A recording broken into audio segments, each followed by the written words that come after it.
准备160克糯米粉，加入40克杂米粉，也就是大米粉，15克奶粉，2克酵母，10克白糖，混合均匀。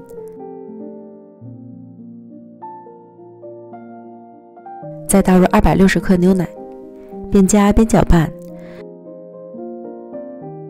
顺着一个方向多搅拌一会儿，最后搅拌成细腻的稀糊状。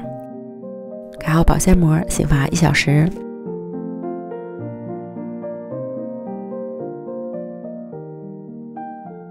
由于糯米粉没有筋性，并且是细面糊，所以它也不会膨大很多。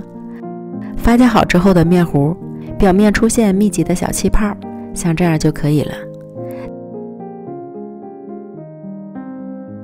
电饼铛或是平底锅开中火预热，多刷一点油，倒入8勺面糊，让它自然摊开，边缘会形成不规则的花边，然后在表面撒一些红糖。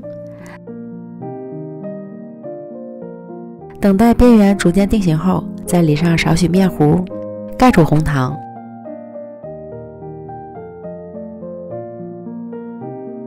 撒些芝麻蒸香。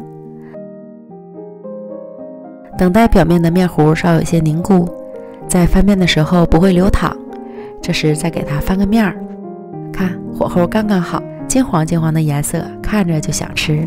另一面再烙2分钟左右，饼面微鼓就说明熟透了。翻过来，这面的颜色也非常漂亮，出锅。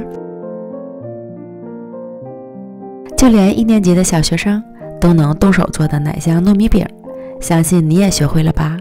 表皮焦香酥脆，里面软糯香甜，米香、奶香、红糖的香气混合的恰到好处，热吃软糯，凉吃筋道，关键做法更是简单到家了，赶快做起来吧！